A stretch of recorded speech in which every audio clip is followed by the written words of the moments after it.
going. Sweet. Everything's ready in 3, 2, 1. Morning, kids. It's a Pac-Man day with my crispy corn cereal coming your way. It's Pac-Man with marshmallows. Delicious. I'm Inky. I'm Blinky. I'm Pinky. I'm Clyde. With the marshmallows you'll find inside of Pac-Man. There goes a Pac-Pac and Inky too. He's Marshmallow. You can chomp him too. In Pac-Man, Part of this nutritious breakfast. it's Pac-Man. With marshmallows. Delicious. Oh, my Lord. Marshmallows. Delicious.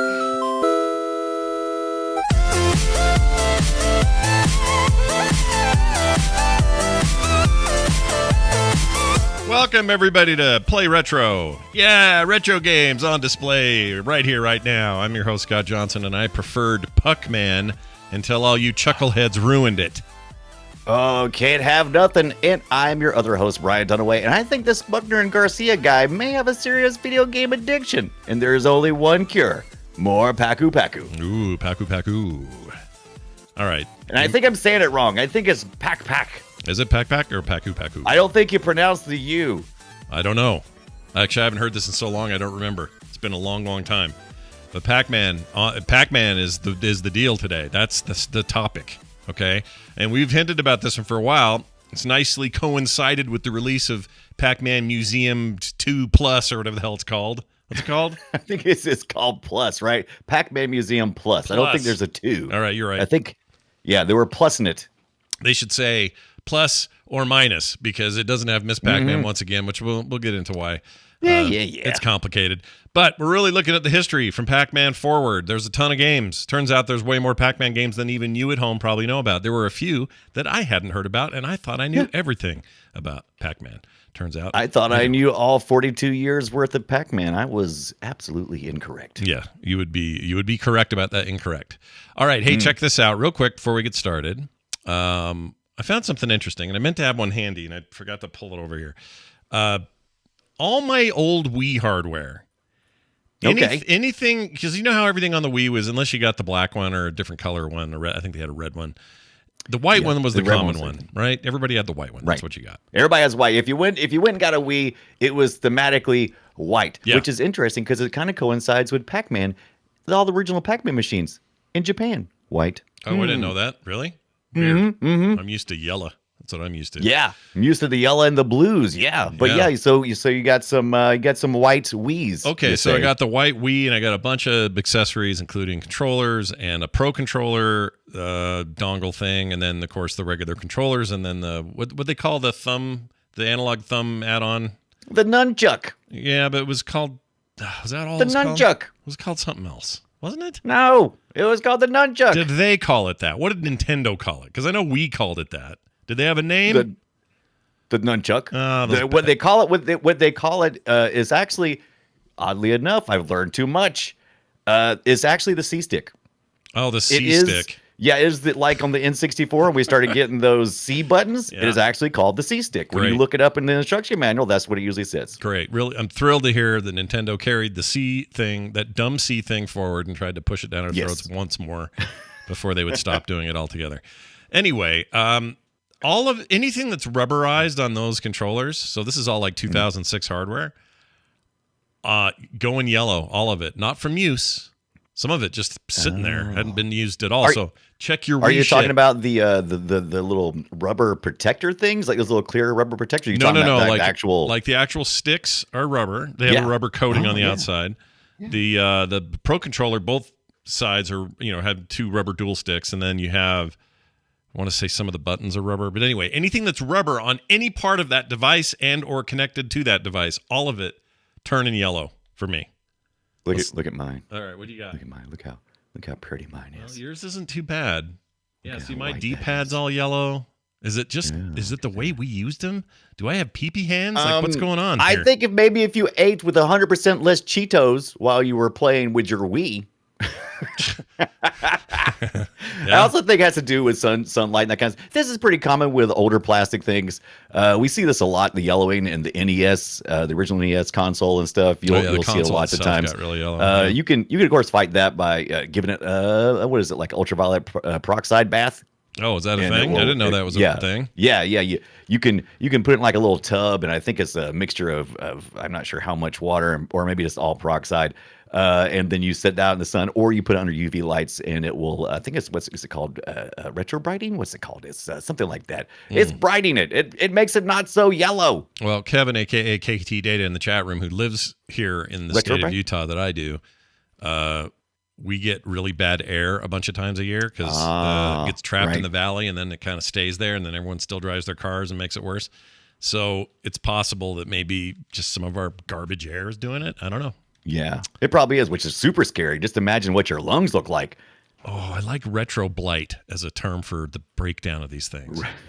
Retro blight. Yeah, that's a cool term for it. Get like, the stupid retro blights. Yeah, but you just use some retro bright. What happened to your PS1 discs? Bad case of retro blight. Oh, such a bad case. That's the good thing about the PS2 is it doesn't yellow, but the gray one yellows some. The original PlayStation, it will yellow. I know if you sit around smoking all day, these things happen to things, but I don't smoke. No one in this house does. So as far as you know, maybe my wife and kids have all been chain smoking for years and hiding it from me really well. I would love it if that was the case. That'd be this guy's too stupid to catch it. That would be amazing. What would be great is the way I find out they've been doing it is the yellowing of my controllers. That's the funny part. That would be fantastic. Anyway, Brian, what have you been up to? I know you got another damn screen. What's this about? Tell me about it. Oh, yeah. So we got this JVC D-Series back here, which is a new screen. I don't think we've seen it from last time. But in addition, I posted some pics in our notes. I picked up what is called an RCA Color Track 2000. That's my dad taking the picture. I was going to ask. That didn't look like you at all. That's your dad. Okay. Fair enough. Yeah, that's my dad. So, hi, Dad. Hello, Dad. But yeah, so this is from 1988 or 89. What was amazing about this TV is not necessarily the look of it. It's like, okay, it's a CRT. It's the hookups. This thing had every freaking hookup you could imagine. This is the high-end version of the RCA. Not really what you think of when you think of cool retro monitors. But look at this thing. It's got everything. It's got S-Video. It's got coaxial. It's got the UHF, so you can plug in the little, I can plug in my old Intellivision and different things. It's also got... it's got speakers out, so you can plug actual speakers into it, and you can flip the little external or internal speakers. It's got vertical control, color controls, all available where you don't have to open up the board. You just go back there and you can mess around. And that's not that you can do that manually. And also, what you're pointing right now, I think it's called an EIS port. Okay, that's not or a multi-port. That's not a SCART or whatever those European things. It is the same form factor as a SCART. And that's why I was so excited about this. I was like, what? American TVs didn't have SCARTs. It was intended to eventually support an American standard of SCART. And they never really implemented it on the board or anything else. What you look at right now is the friggin' big black controller that thing's that a beast. With this thing. My gosh.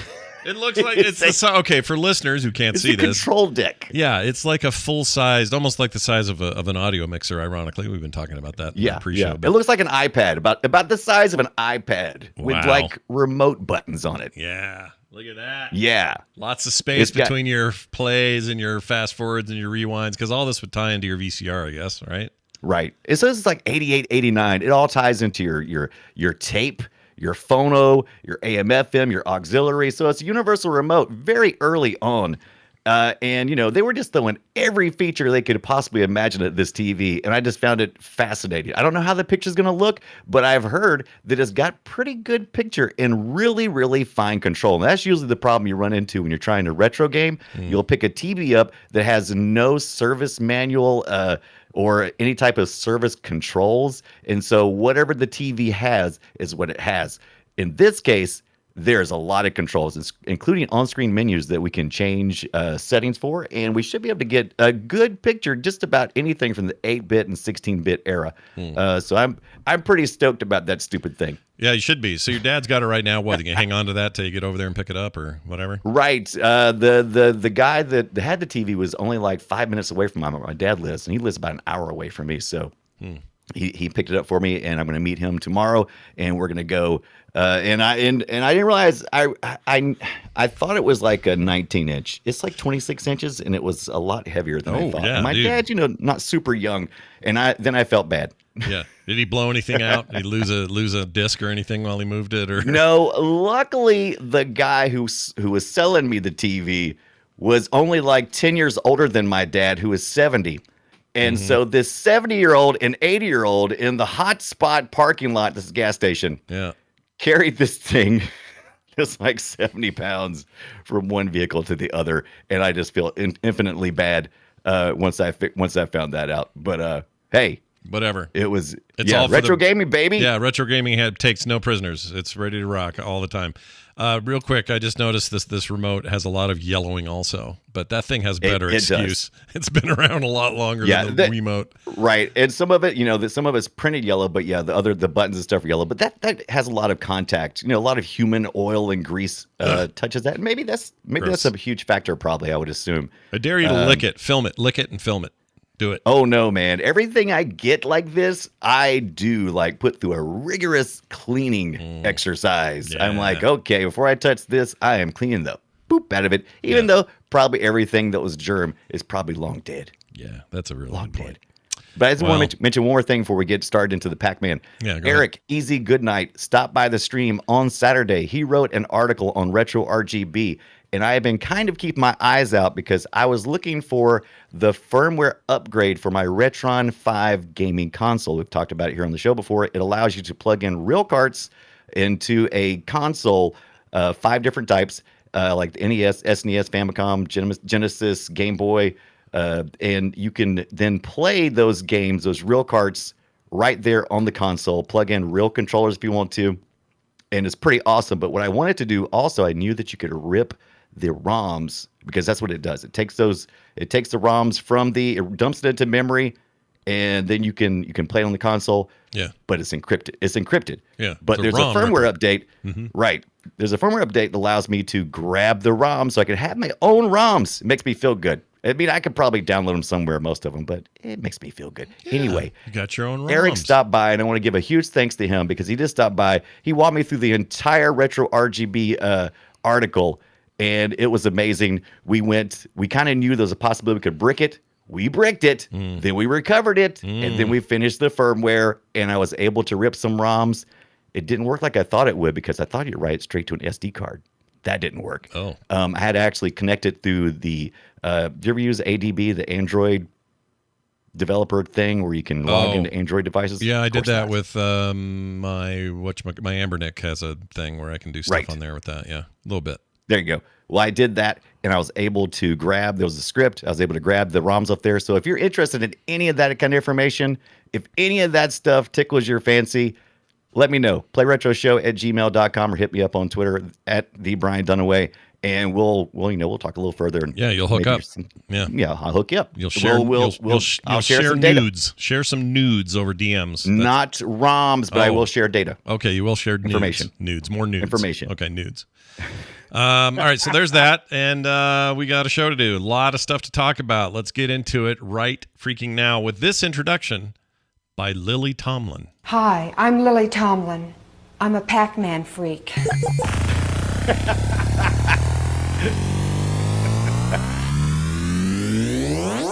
Shall we play a game? As you can tell, Pac-Man part of our popular culture for a very long time now. Yeah. And why not have Lily Tomlin do that? Especially the early 80s, from 81 to 83, you couldn't move in America without running into Pac-Man. Yeah. Or Japan, probably. Yeah, Japan too. I don't Europe know. too. How did it do in Europe? Was Europe a big deal for the Pac-Man? I don't even know. I think so, because lots of times, like, there's at least, like, I think it was, what was it? Pac-Man and Chomp Chomp. The market's a little smaller, but they released Pac and Pal only in the Japanese and European market. So I'm assuming it was huge. Yeah, that's true. And I forgot about the Pac-Man and Chomp Chomp, which is from the cartoon. If you remember the cartoon. But I'm really glad that game didn't come out here. I'm fine with it. I'm not. I wish I could. It's fine. It didn't, because I played a little bit of it. It's not great. It. It's okay. It's not great. Yeah. Whatever. There's a bunch of games in the Pac-Man lineage that are great. There's some that are okay, and there are some that are kind of bad. We're going to talk about many of them. And we're going to get started with just a reminder of how things sounded back then. All right. So when you put your quarters in a Pac-Man, machine in 1981, 80, I guess, not 81. Why do I keep saying? Yeah, 81? 1980, right? 1980. You plunk Pac-Man. a quarter in there in 1980, and you hear this. Morning, That's the kids. wrong one. That's that commercial again. Here it is. I would love that.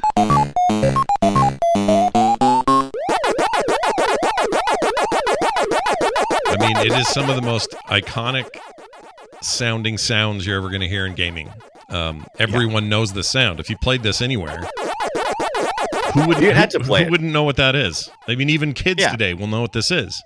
They'll hear that and go, "Oh, it's Pac-Man." Of course it is, because they all know they've been around. Even if you were, I don't know, born in 2000, he'd know that in a heartbeat. Not just because his dad's a nerd, but because he played a bunch of Pac-Man when he was younger. Pac-Man is big, and it kind of, I don't know, what's the word? Transcends generations. I would describe it as inescapable. Yeah, how do you get away from it? You can't. It's just there. Yeah. Hey, guess what? What's that over there? Pac-Man. Ah! It's Pac-Man. Try to avoid it. You freaking can't. You can't. People love this game. Been around for a long time. That very first game was not called Pac-Man, though. It was called... not when it hit the. No, well, eventually, but yeah, when it tried to hit the shores, it was not called. Let me tell you why this is an important story for me. So, okay, it was originally called Puck-Man. All right, because he was shaped like a puck. Yes, he looked like a puck, sure. And there was no pack. But here's the deal. Especially in the small cocktail version of the game, but also in the stand-up. But the cocktail version was in particular a target for this thing I'm about to describe. The cocktail version, that's the kind where you stand over top of it, right? It's like a table. It's like a coffee table, right? Well, you sit at it. You like have a chair and you sit. You've seen cocktail machines, right? I know, but not everybody has. All right, everybody at home has never seen a cocktail machine. Imagine an arcade machine that you sit at, like a little table. Yeah. You look down. Yeah. You look down. It's like a table. It's like a coffee table with a monitor in it. Yes. You just don't stand. You sit. And you play that game, and it's great. It's a great way to play video games. And this is the kind I had in my house. So my dad had arcades. We had a couple of Pac-Man. Pac-Man. One was originally a Puck-Man machine.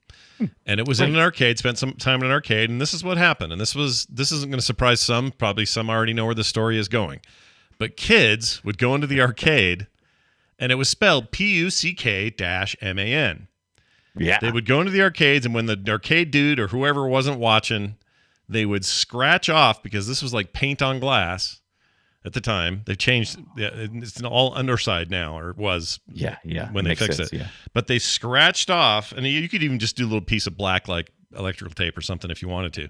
But you'd scratch off the part of the P, the bulbous part of the P where the P meets. You scratch that off, so you make an F, and now suddenly the game is F-Man. And there's nothing you can do about it. The first time most of those kids had ever turned a letter into an F instead of into a B or something. Exactly. Great. Now, someone in the chat says this was mentioned in the Scott Pilgrim movie. It was. You're absolutely right. Yeah. But I got to witness this firsthand, and our one of our old machines was literally an F-Man machine. And did y'all fix it, or did you how'd you deal with that? What would you do? It's like, no, bummer. I think that's why that one ended up in the basement, and it never went anywhere else. I don't think we ever actually had it out. Welcome to my basement collection. Yeah, this is my basement collection. A variety of effed up stuff. My effed up games. The other one though, Pac-Man, people still tried to mess with it and change what it said, so they would still try to make it an F, and they would take the A and harder with it. You know? So. It's a lot harder to convert PAC to something bad, right? I agree. So it kind of did nip that problem in the bud, but it's probably good. I suppose Puck-Man could have, had we not been a bunch of skeezy teenagers and everybody would have left it alone, that probably could have become the name we'd all think of as, of course, Puck-Man. Everyone loves Puck-Man. But I'm glad they changed it to Pac. Yeah, Pac's better. I'm glad not for two reasons. First of all, because eventually we would enter into the 3D realm, and Puck wouldn't make sense anymore, because he would have to be you have to be like SpongeBob, right? He'd be all flat and Puck-like. Yep. And there's even some games where he rolls around like a pinball. So that would mess up that entire gaming future right there. That would have been terrible. So I'm glad we went with Pac-Man. Plus, it made me learn some things like paku paku, which is the Japanese word for the motion that is chewing. Right? I'm not a Japanese expert. I have no language understanding. Just from what I read and the song that I watched on YouTube, and the lady was doing this. Because that's her going, paku paku your food. Don't.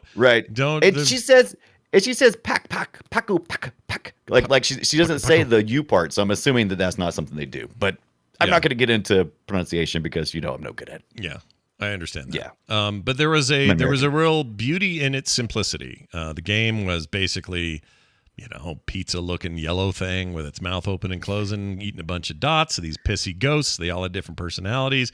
If anything, my big impression at the time, or back in the day when I was a kid, was what made part of what made this special was that the ghosts had different AI behaviors. Right. And that was unheard of at the time. No other game was really doing that. And so the fact that Blinky was a huge dick and was hard to kill, or was always chasing you, was always up your butt. Stinky, or whatever the next one was, the blue one, he was always kind of doing okay. But as Butler and Garcia said, let's see, I got all the patterns down up till the 9th key. I've got Speedy on my tail. I know it's either him or me. Yeah. Right. Yeah. That's basically it. I learned everything I know about Pac-Man from that from Pac-Man Buckner and Garcia. Song. Hey, let me remind you what that may have sounded like without playing too much of it, so I don't get in trouble with YouTube. You ready? Here it is. Do it. I got a pocket full of quarters and I'm headed to the arcade. I played this tape over and over again, and it wasn't the only song on there. They had all these arcade songs on there, but Pac-Man it was the title. only song on there, Scott. It's the only one that mattered. The rest of them were pretty bad. There was a Frogger game or Frogger song on there that was really miserable. About that. Yeah, there was. Yeah, it was a bad song. It's not good. Don't go listen to it. What am I looking at right now? Because this Pac-Man that you're showing on screen right now is just going through Ghost. Yeah, it's I think I know there's some glitching you can do that will allow you to do that, because I think it's like 99. Is it like 99% of the time when you collide with a ghost you will die, but then there's 1% that you don't. Yeah, there's a really rare chance that you'll do it. Everyone always assumed back then it was a glitch, and it kind of still sort of is, in my opinion. I don't know that they ever meant it to be this way. But I also think this guy is cheating because he just ran through Blinky. This guy's really cheating. Yeah, I don't think it's supposed to. Oh my God, he's just running through him. Yeah, he's just running through him. What kind of challenge is this? Yeah, there's none. He's just a turd. This guy's a turd. We don't like him at all.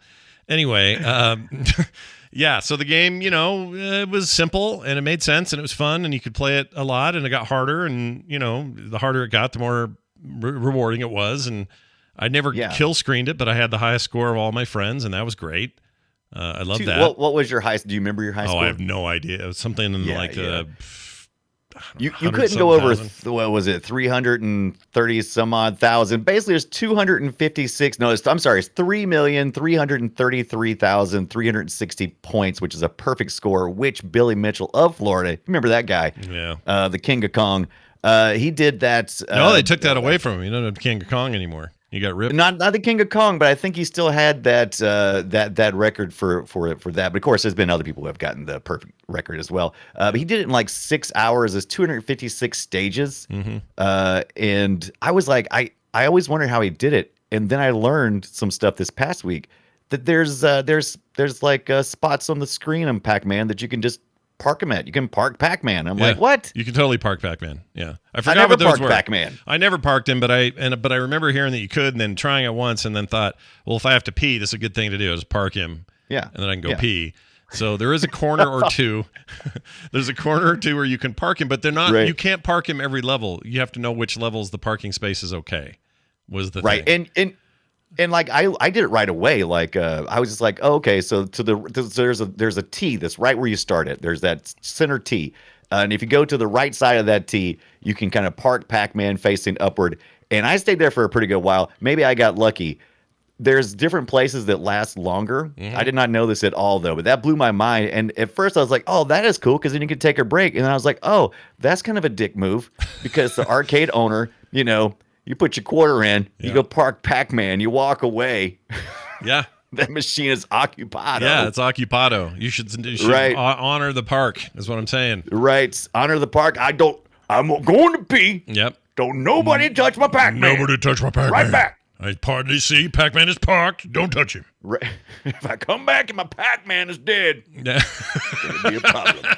Now, I got, okay, the other thing I was going to say about this era is as much as, the iconic visuals, the ghosts, them following you around with their eyeballs, you eating them, their eyeballs going back for cover, all those things are interesting, but really it's kind of this stuff that stays with me if I can find it right here. Like that sound, like just that sound of stuff going on in that game. Swallowing fruit. Oh, the fruit. Yeah. Oh, can you feel it? Oh. And eventually, this game to me perfected gaming psychology. And I didn't really understand that until this week. But this game has all the hallmarks of gambling games. It's constantly rewarding the player constantly with visual and audio cues that just, even though you're not winning, you can't win Pac-Man really. You can go to a kill screen. You feel like you can win. And so you keep playing. And like I said, the constant the beeping and the booping is so satisfying. It's a great package. Now, here's the thing too, I would say. It also represents games in a much broader sense in that it was the first time we really got a mascot out of a video game. Yes. Up till then, what did we have? Not much that I can think of or that I could dig up. Like Pac-Man is your first kind of iconic, quote-unquote, character, even though he's basically just a chomping pizza pie thing. That's because most of our games up until this point were like just vehicles, right? They weren't they weren't alive. They were, ships. Yeah. And, you occasionally get it's most a lot of shooting stuff and cars and that kind of stuff. And this was the first time in a big major way we saw something organic, essentially alive, eating, food.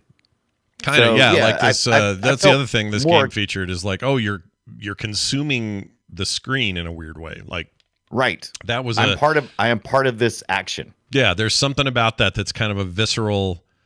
A lot of games feature this now, but when you're breaking or removing things. I'm playing Shipbreaker right now, which is now out of early access, and that game is all about getting rid of stuff. There's something about getting rid of stuff on a video game screen and then packing it away, no pun intended, and having it be gone. It's really satisfying. Yeah. And then you're like, well, I'm going to do that again. It's harder this time. Oh, shit, look how fast the ghosts are. Oh, shit, look, they turn back to normal faster than they used to. This is crazy. Oh, my God. It's okay, though. You're there for it. You're in. It's fantastic. I'm usually lucky. I was usually lucky to, maybe get... I was usually lucky to get maybe like 5 or 6 extra men, according to what arcade I was playing at, and if the arcade owner upped the the value of the extra men, and I would make it in maybe, I don't know, maybe 10 screens or so. Usually is about as far as I usually could make it when I was really focused on winning Pac-Man, and that's nowhere near the 256. But I'll tell you what, I watched some people playing later stage stuff, and oh my God, I mean, when the when you hit the power pill. The ghosts turn blue the early screens, they stay blue forever. Yeah. But man, the further you get along, I was seeing a guy, he was eating pills and they were like flash blue. Yeah. And they'll be gone. I'm like, ooh. Oh yeah. That's scary. Now, I would like to remind everybody that it wasn't always peaches and cream with this particular early stage of Pac-Man. For example, I'll play a little video here, maybe get some sound out of it.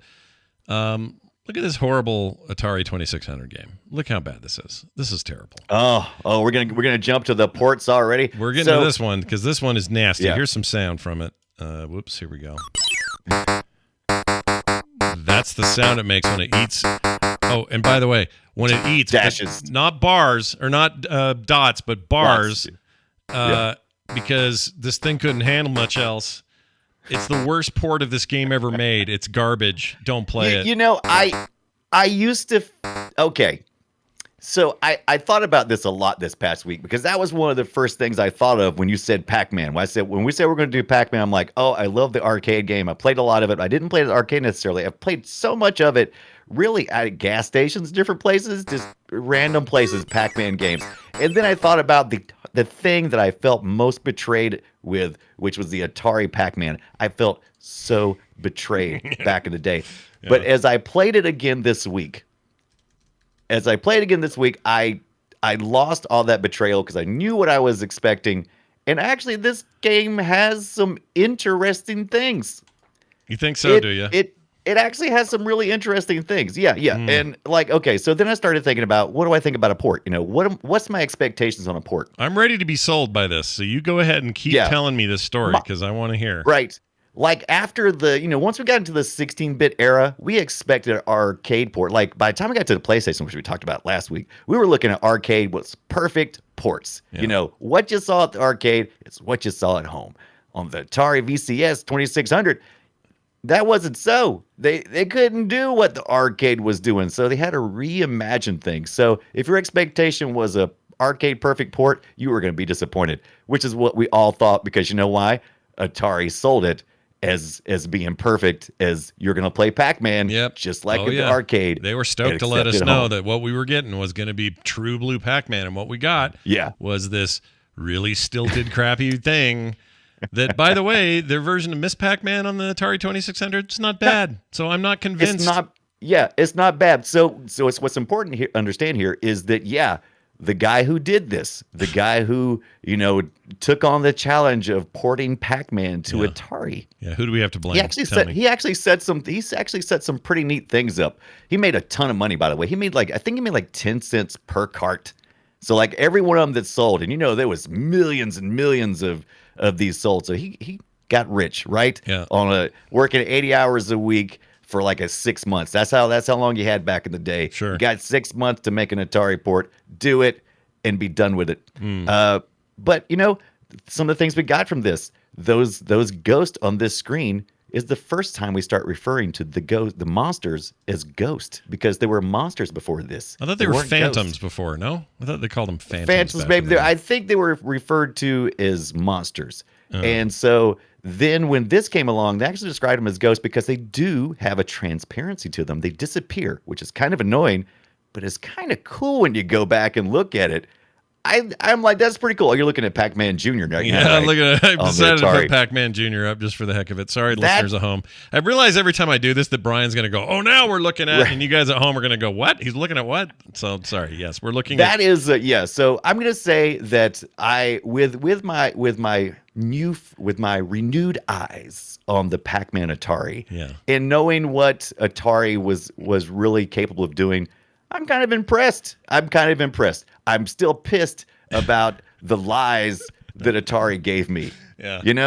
That they sold me this lie. Yeah. I'm mad about that. But the actual technology and the feat that was accomplished in the game itself, it's not that bad. It's something to appreciate. If this was your only experience with Pac-Man, sure, it's fine. It might be pretty good. Yeah. I mean, I feel bad for those people who only experienced it this way, but it's fine. It's fine. Now, when you hear this music, Brian, what do you think of? Check this out right here.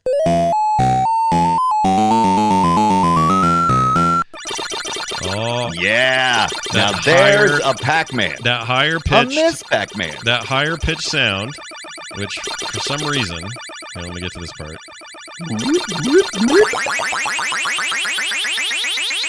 The sound effects of Miss Pac-Man will eat your face off. They're insane. Oh, they're so loud, but this was even more popular than Pac-Man. Dude, Miss Pac-Man's the best Pac-Man game ever made. That's just it. That's the answer. Yeah. There's no other argument about this. Yeah, and it wasn't even Namco who made it. Nope, which is why you never see it in their collections, which we'll get to later. But people are always like, man, what does Namco think they're doing selling a $20 Pac-Man Museum Plus, and they don't include Miss Pac-Man, the greatest Pac-Man game ever made? Greatest Pac-Man game. Well, there's an easy answer. They don't own the rights to it, and they have to pay weird stuff to do it, and they didn't feel like doing it. I mean, I kind of wish they would. They have every right to do it, but if they do, from what I've read, once again, I didn't dive deep into this part. There was so much Pac-Man to consume this week. I feel like a Pac-Man myself. They have to pay at games, which made some kind of deal at some point, and got some part or some type of residual income that they get from every Miss Pac-Man. So they just threw a little fit and said, "We ain't including it." Yeah, like, come on, man, you're still making the money. Yeah, you're still making the money. Yeah, and you own that. I mean, you own the IP in a way. Like, yeah, it's a funky thing. You didn't even write the stupid game. It was GCC in collaboration with Midway Games. To put this add-on board to make Pac-Man even better. Yeah. Fix all the problems. Exactly. It's not just I mean, there weren't really problems to fix in that game. Once you learn the patterns in the original Pac-Man, you could pretty much do anything. You're right about that. Now, my personal experience was the version of Miss Pac-Man I enjoyed the most outside the arcade was the 1991 release on the Genesis. I really liked that version of the game. And part of the reason I liked it was because it, in some ways, did some new stuff with it, like just visually and stuff like that. But they kept the core gameplay dead on. And it plays really, really well. So if you have not played that version of the game, I really like that console version. It's very good. Yeah, that's one of the most important things when you're looking at the ports. For me, when I'm looking at ports of Pac-Man, the most important part to me is the speed. Yeah, it has to have the right speed.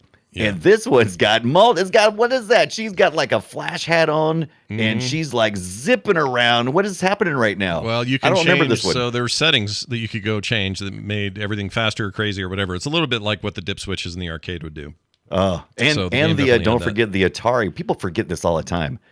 You forget about there's modes on the Atari 2600 VCS. There's like a little mode button, and you could do all kinds of crazy things. So you could play different modes of Pac-Man too on the 2600. Yeah, heck yeah. So that's one nice thing about the home versions is they were often a little tweaked compared to what you were going to get in the arcade. But if you've got a Genesis or you're emulating Genesis games, this is a very, very good version of that game. The SNES version's fine too, but there's a speed advantage, as often was the case with Genesis games. They're just faster. Yeah, I love the speed lines that they've added to her bow, because when she stopped, I could see, I'm like, okay, that's her bow, but her speed, whenever she starts going after that initial drawing of the sprite, she has this thing, and even when she stops, it's still on it. Yeah, she doesn't lose it. It's still there. Are still going. Yeah, it's a little stupid, to be honest.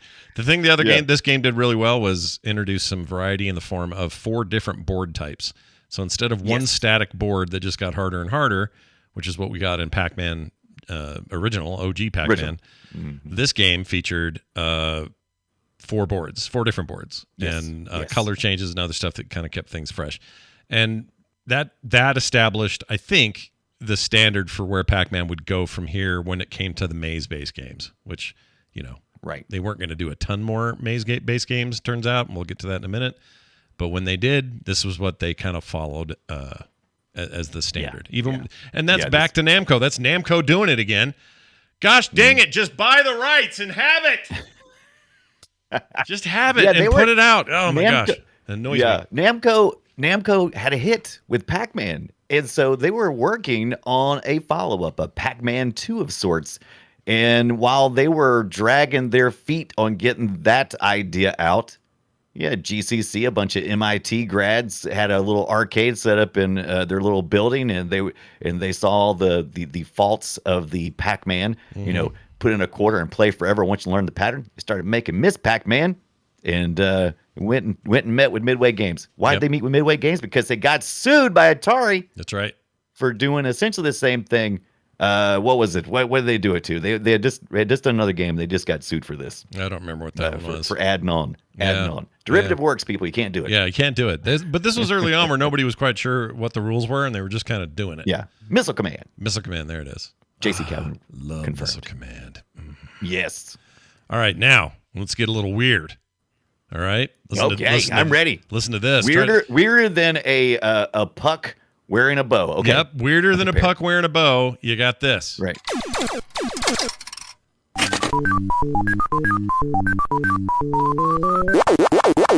Oh my. What is this business? All right, what you're hearing is the next in the family line, Baby Pac-Man. Listen to this part. Not Pac-Man Jr. Baby Pac-Man. Yeah. Do you hear that? Does that sound like it's not a video game, but maybe a pinball machine? That sounds like flippers. That sounds like flippers. This was a very odd thing. They built a game that was combo video game and a Pac-Man game.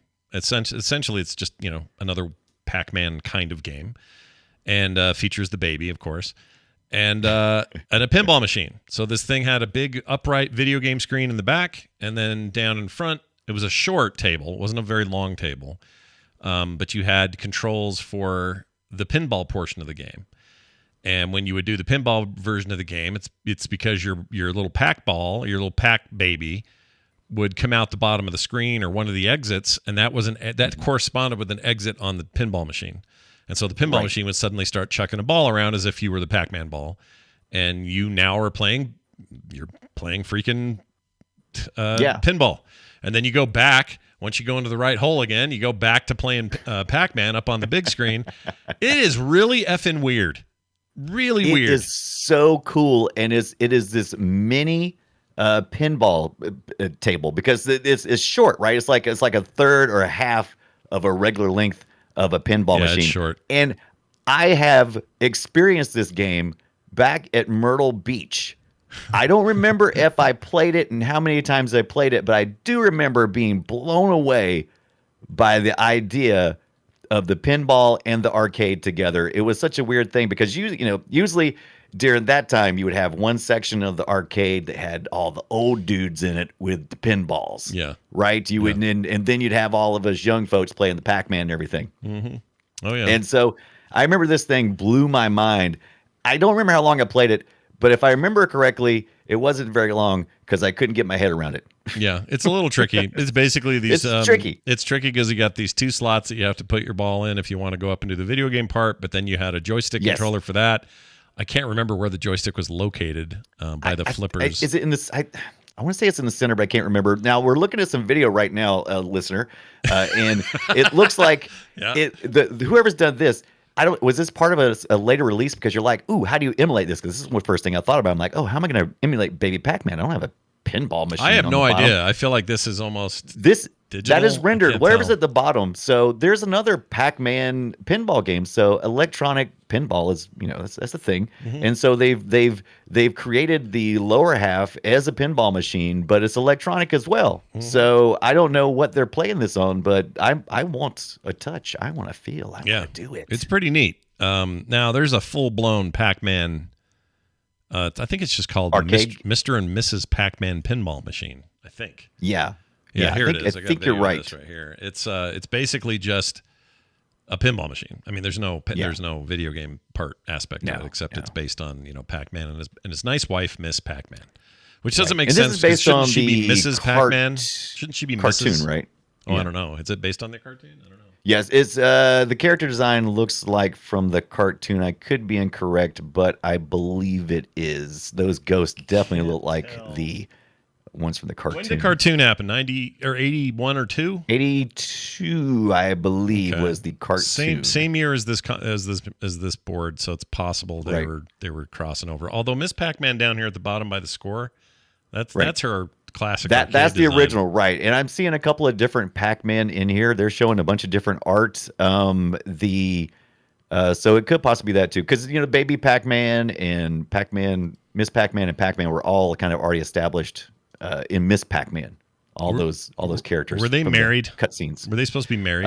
Yes, they were, because that was part of the thing they went from. Was they would start with Miss Pac-Man, and then Mrs. Pac-Man, and then they went with MS Pac-Man, which I think can imply that she's married, right? The Microsoft Pac-Man is what that stands for. MS Pac-Man. Right, the MS Pac-Man. Now I don't know if this is going to piss anyone off. There's a Pac-Man game I hate. All right. Okay, I'm going to play sound from it. You tell me what you think it is.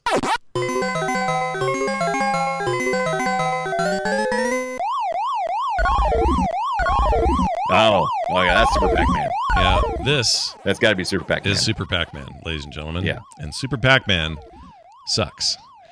Super Pac-Man does suck, and it shows you that Namco was going in the wrong direction, and they deserve to have their lunch ate by Miss Pac-Man. Yeah, I kind of feel that way. Like Super Pac-Man had some new ideas, but honestly, they were ideas they stole from a game that was ripping them off. They stole this locked away business from Lock and Chase, which was already kind of a bad Pac-Man ripoff.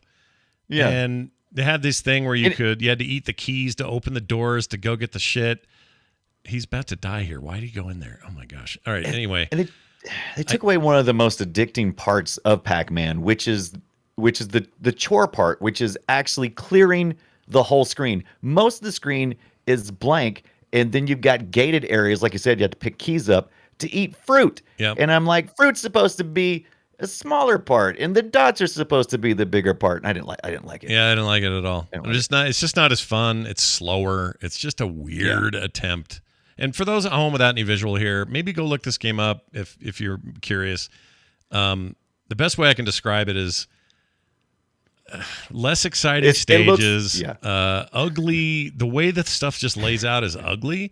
It also just feels like a hacked. It feels like a hacked ROM to me. It always does. So if you remember, visualize how Pac-Man looks in your mind. Okay, it is rich and full, just brimming with all kinds of dots and graphics. Imagine taking away all the dots on the original Pac-Man board and then putting in some closed-in areas with fruit. And that's pretty much what this is. It's just sparse in my opinion. It's just bad. It's not a good game. I'm not a fan of it at all, and I kind of hate it. I do, however, wish I had one of these. I'm going to play an ad for you that aired in Europe. I don't know if it ever even came here because I don't remember seeing it. But check this out. Gobble, gobble, gobble. Introducing Pac-Man, a new board game from MB Games. You control your Pac-Man as it gobbles up marbles and piles up the points. But watch out for the ghosts. You can move it in or out of the maze, or back in as long as you. Gobble, gobble, gobble. And the one who gobbles up most wins. And look out for Frogger, Donkey Kong, Zaxxon, Berserk, and Defender. And of course, Pac-Man. From MB Games. The one we were talking about first, don't forget Pac-Man. He sounds like Stewie from Family Guy, which I know is just them trying to do kind of a fancy accent anyway. But man, he sounds like what that was based on. Look at this, what I got here, Scott. You may look that I have a board game. I never had the board game you're describing. What? But this is Pac-Man, the board game. I picked this up on Amazon a while back, and it's decorated with all the cool Pac-Man stuff, and it's pretty neat. Me and Ethan, we played this. He loves board games. Is the Buffalo Games one? Is that the maker? No. What was this one? This was not the. Yeah, it is the Buffalo Games. You're right. It's that's the one Games. that's the one people really like. That's a newer thing, newer than the the one I played. Yeah. This is very recent, and it's very cool. Comes with a little Pac-Man little piece, and when you jump, he makes a little Pac noise. And you got the little ghost, their little plastic shell ghost, and you basically have pegs on the board. And as you go across the board, you smash the pegs into the board to represent them being eaten. Yeah. And you play it all with like dice and cards. It'll tell you how many places you move on the board. Sure. But it's pretty cool. It's not bad. It's a really short game though. Yeah. Well, I'm really sure it's short. Meant to be. Rounds are short. I just like the look of it. I think it looks cool. Yeah. Yeah, that's why I got it, because I basically put it on the shelf, basically. Yeah. So I assume this works like turn-based Pac-Man? Correct. Okay. Correct. So one person plays, if you're playing 2-player, which is how I played it, one person plays the ghost. You can play it to 5 players, of course. One person can be the Pac-Man, and then 4 people can be the ghost. But if you're playing 2 players, I think you take turns back and forth. One person controls the ghost, and the other person controls the Pac-Man. And when you roll, and then you draw cards, and then the cards tell you how many moves the ghost move, and you move in whatever direction you want to based on the dice number. And the dice number is kind of what it does. It ends up turning it into kind of a tactical game. So if the blue ghost, or what's his name? Not Clyde. What's his name? Blinky, Stinky. Oh yeah, Blinky, Pinky, Stinky, Blinky, and Riki, Clyde. Yeah, whatever. Riki the ghost. If he has five spaces he can move, you got to be smart. You're like, well, all right, I can go up to the left or down to the right, or I can go, because you're thinking ahead about where that Pac-Man's going to have to go. You got him kind of cornered. Yeah. Then the ghost can do a little bit of coordination there. Like, it's a pretty cool concept. It goes fast, I'm telling you, because you think you're going to do really well, and then all of a sudden it's like, well, that was over. Next, now the other person gets to play as Pac-Man. You know, we forgot to mention, in our very first inaugural episode of Play Retro, when we talked about Joust, we forgot to mention there's a Joust video or a Joust board game. Board game? I did not know. Yeah, and I played it at one of our TMS mashup or TMS meetups in Las Vegas. First time I'd ever played it. That is the weirdest effing experience I ever had. Because they actually have this board game has rules about how, you know how in Joust when you hit the buttons you create lift. Right? Like yes, you're flapping and getting lift, and there's ways to roll for different kinds of lift, and it's very weird. They broke everything about Joust down into like turns. It's the weirdest thing. That is weird. So oh my goodness. So you're like micro controlling even the lift and stuff. That is, it's very odd. Very odd indeed. That is odd. Yeah, recommended though if you get a chance to play it. I don't know that I would play it more than the one time I played it, because it just once you do it, you're like, man. That's kind of how this Pac-Man game is. It's like it's really cool to introduce people to it, and they sit down, you all play it, and then the next time they come over, you go, "Hey, y'all want to play Pac-Man?" Yeah, not really. Yeah. Do you have real Pac-Man? No? Okay. Yeah. Maybe. Now let's move on to a game called Pac and Pal, or Pac-Man and Chomp Chomp.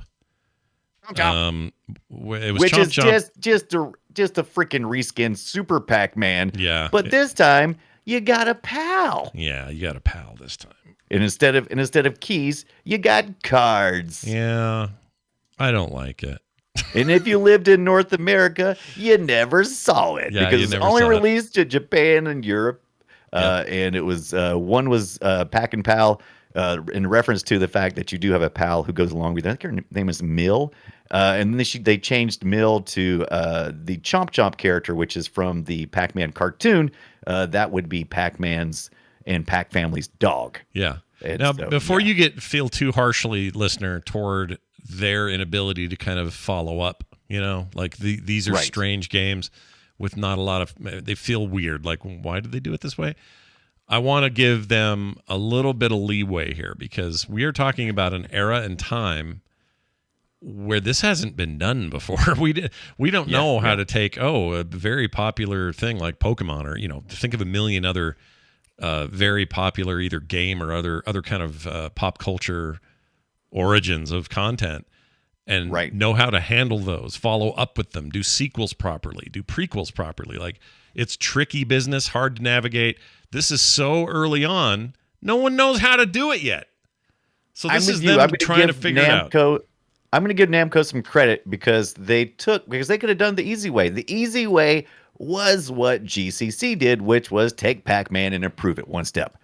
They decided to go, we're going to go back to the core idea, which is the core idea of Pac-Man was originally to make it appeal to women and couples and, in kids, basically, because everything else was violent and shooters. That's what the creator wanted. He wanted something that was going to be, a little bit, get everybody in the arcade playing. So what is his name? Tori Watanabe? How do you say it? I can't. Something like that. Anyway, the father of Pac-Man, that was his vision. His vision was to create something that would appeal like that. And so they did. This is a continuation of that original vision, but I think the vision had already kind of played its course. I get you. In this direction, you're right. Now, they really changed directions at one point, and they did this.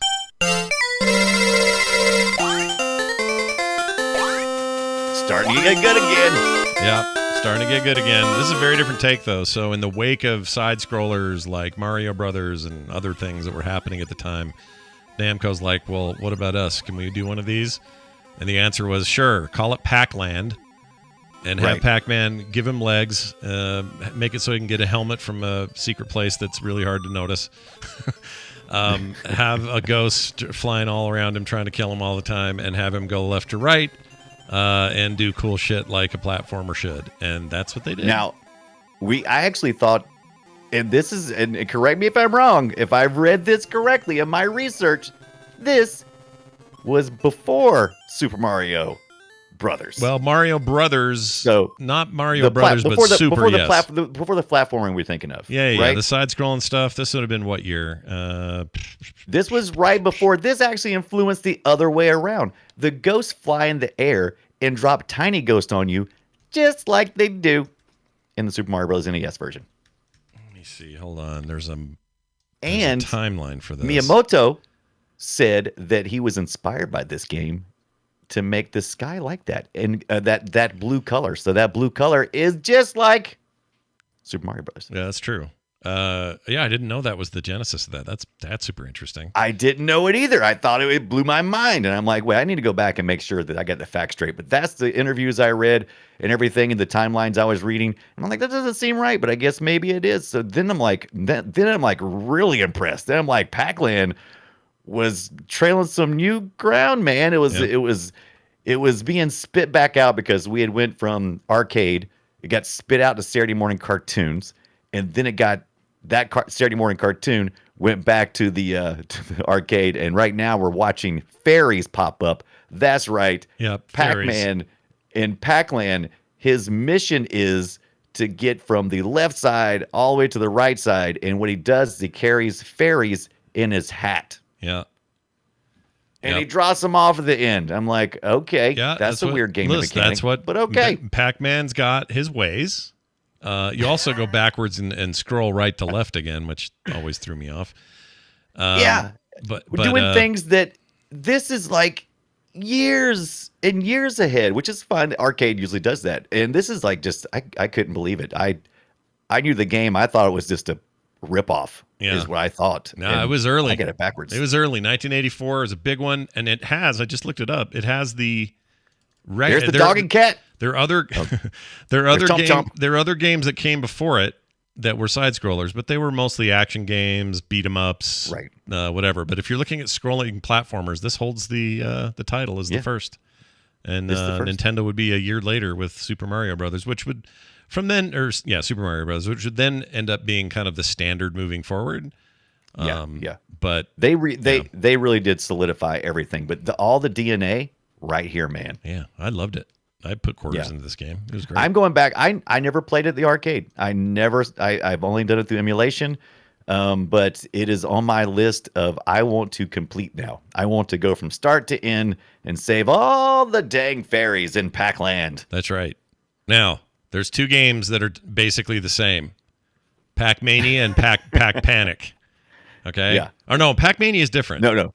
Yeah, Pac-Mania is different. Never mind. I'm thinking of the other two. Let's talk about Pac-Mania first. So Pac-Mania is this, what do you call this? It's so weird. It's like, hey, we're not quite in the 3D era yet, but we want it to kind of look like we are. So we're going to do a 3/4 sprite-based version of Pac-Man, and we're going to put that on arcades. And it'll basically just be Pac-Man, but slightly 3D. And I remember thinking, this looks so cool when I first saw it. I was like, oh, and you could jump. I forgot. You have a jump mechanic. Yeah. Yeah. It is sick, and I mean that in the best way possible. I had seen this game on. Oh, I'll show you what I have it on. I had seen this game, but I hadn't really played it. And it is called Pac-Mania, and it's 1987 at the arcade. Almost what is that like? Almost 10 years before the the Nintendo 64 comes out or PlayStation, getting close to it. And this is 3D, man. Right, 87. And you're 10 years away from PlayStation. Yeah, exactly. So I'm like, oh, this is blowing my mind. You can jump too.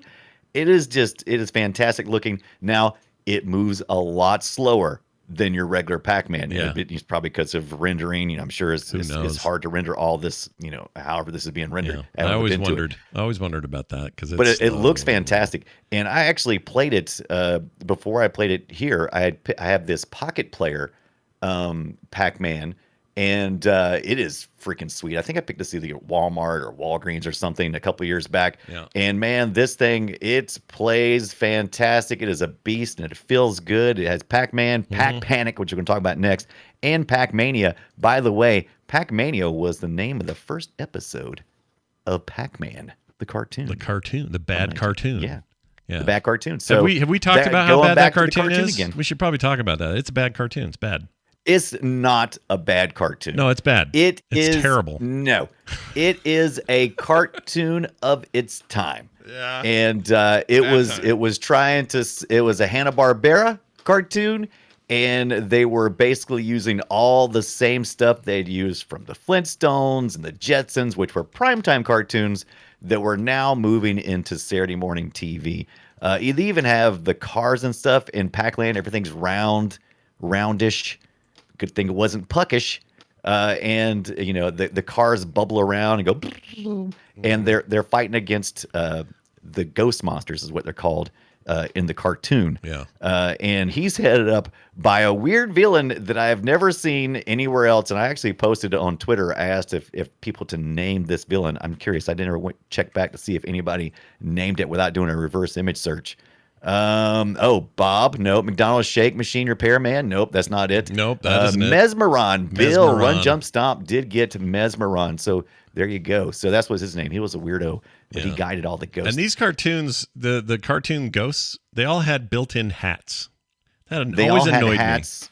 me. It always annoyed me. They were, yeah, and the hats were the same color as the ghost, and they had 5 ghosts. So they included Sue from Miss Pac-Man.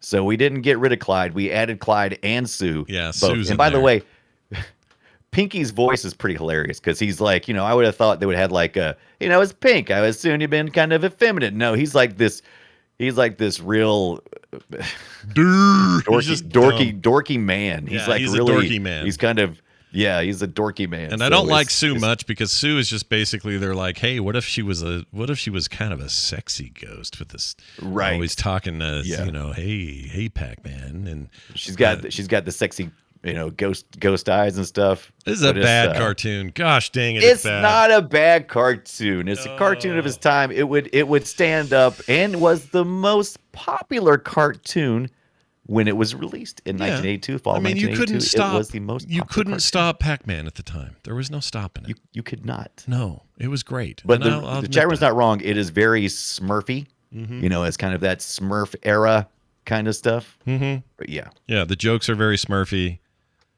It's everything's Pac-Land, this, Pac that, Pac car.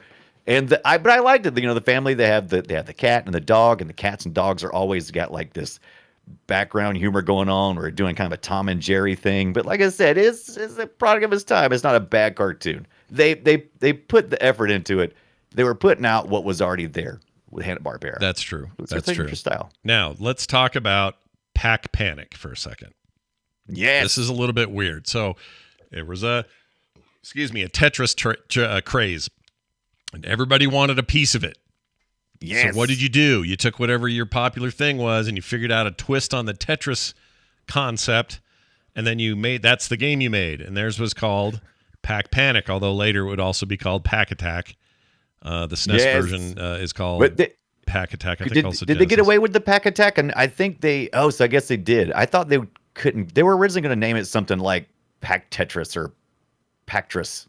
That wouldn't surprise me. They were probably trying to capitalize on the name as much as they were the gameplay, I'm sure. But it's actually an okay one of these. It's fun. The way it works is you drop these gold bars, and attached to these gold bars or bits of bars are ghosts, and the ghosts then land.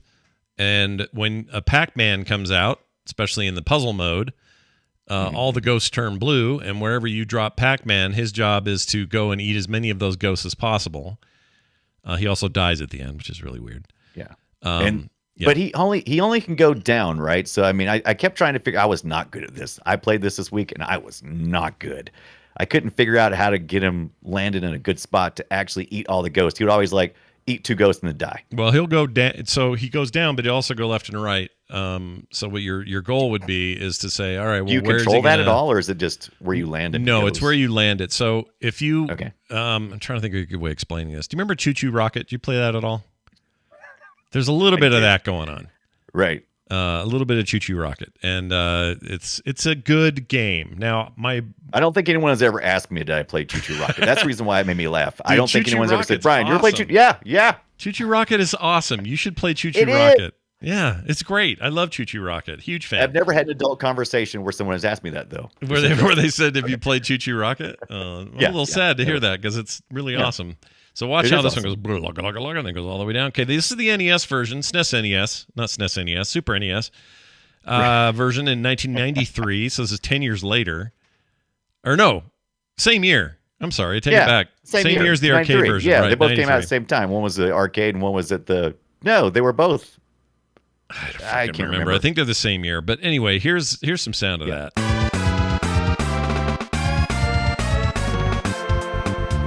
All right, some nice lounge music at the beginning. Boy, this is so video game early 90s, isn't it? It is. I love they keep putting different art from the Pac-Man games. Some of the cartoons, some of this from some of the cabinet art. Yeah, you're not wrong. They like to mix it up, and at this point, there'd been enough time had passed. I mean, it's weird to think it was only 11 years since Pac-Man launched, and then just 11 years, right? That's weird. Games and its development it's so rapid in retrospect. It's so freaking fast. And the difference between 1985 and 1995 is like a billion years difference on everything. And the market itself is so volatile because, from 1980, when Pac-Man entered the scene and basically helped blow up the arcades, by the time 1983 was here, it was all imploding. Mm-hmm. And so, it's so fast. 3 years, man. It's fast and there's nothing wrong with it. Now, we're going to talk about my favorite weird offshoot. Now, I'm not going to, when I say my favorite weird offshoot, let's say everything up to 2005. In that era, what's my favorite of the weird Pac-Man that is not Miss Pac-Man, because that's just a classic and amazing and will never be any better?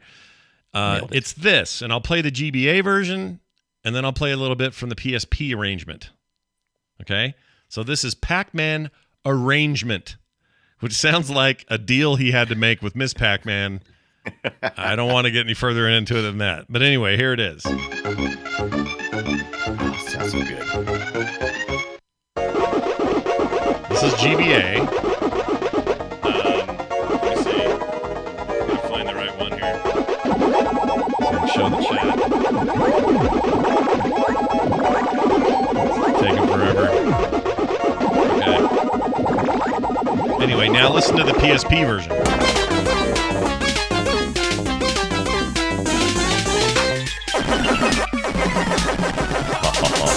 Does that sound good? That is rocking it out, man. Now, the PSP version of the game, let me turn this down. Yeah, that's loud. I love it, but that is rock and roll, my friend. That is awesome. It is a very, very cool take on Pac-Man. The PSP version is a lot more tight visually. The GBA one is super pixely, and, because that's what that console did. But it is... I don't know how to even explain the game. It's like everything I love about Pac-Man mixed with things I liked about Miss Pac-Man, mixed with other weird ideas of their own. There's a dash mechanic. There's a boss fight in the game. Here's one right here. We're watching on video. You got a freaking boss fight Blinky, who's just, uber dick. Finally, Blinky is big. It was all the way back in Super Pac-Man when we saw Super Pac-Man, where he was giant on screen, and now we've got giant ghosts. Yep. It was a really creative, cool game. I think Arrangement is not only often overlooked. I think a lot of people just plain don't know about it. But if you can get your hands on it, it's fantastic. So good. I had played it, but I had forgotten about it, like you had said, and I think maybe just hit me at the wrong time. But yeah, going back, I absolutely agree. This is one of the best Pac-Man games I've ever played. It's colorful. It has all the things about Pac-Man that you loved. It is top-down, kind of isometric, like you said, and it's 3D, and it just looks good. It sounds good, and it does all these cool flashing effects with the dots in some of the stages. And there's so many. There's such a variety of stages. Yeah. Pac-Man Range was amazing. It started out in the arcade. It was part of something called what was it called? The Namco Classic Collection Volume 2, which had 6 games on it, 3 originals and 3 arrangements, which were basically reimaginings of the original. Had Pac-Man Original, Pac-Man Arrangement, had Rally X Arrangement, and it had Dig Dug and also Arrangement. If you've never played any of those arrangements games, those are pretty cool too. But the Pac-Man Arrangement's the best. Like right now, what you're showing on the screen, imagine Pac-Man, isometric view, and it's really colorful, and you can hit these spots that make you zip across the screen, kind of like a race game, or like a Mario game, like when you're playing karts and stuff, and you hit an arrow and you go flying. It's basically a dash mechanic, which is just crazy. It's a dash mechanic. It's also just got this kind of a chaotic way of showing the dots. The dots are floating in kind of a pseudo 3D, so there's a little bit of Pac-Mania in here. It's just an odd, awesome, rad game. And if you haven't played it, highly recommend playing it. It's available, in a very few places. The PSP version is probably my favorite, and I'm playing that on emulation right now. And I probably played that the most this week when I was getting ready for this. You could not do that if you got it on the Xbox Game Pass, which is the new Museum Plus that we've been talking about. Oh yeah, that's on there. That's true. Yeah, it's not that version though. The PSP there. version's different. It's like super slick, tightened up everything. We got to tighten up the graphics on level 3. I mean, it's that kind of game. It's widescreen. I think it's a better version of the whole thing. Some would say you lose some of the charm of this chunky 16-bit style, and I understand that, but for me, my money, the PSP version was the one I liked the most. So it's very good. I like it, and you can, like you said, emulation, or you can if you got the Museum Plus. That's how I played it mostly this week. I did look in on the PSP version, but mostly that. Now, how do you feel about Pac in Time?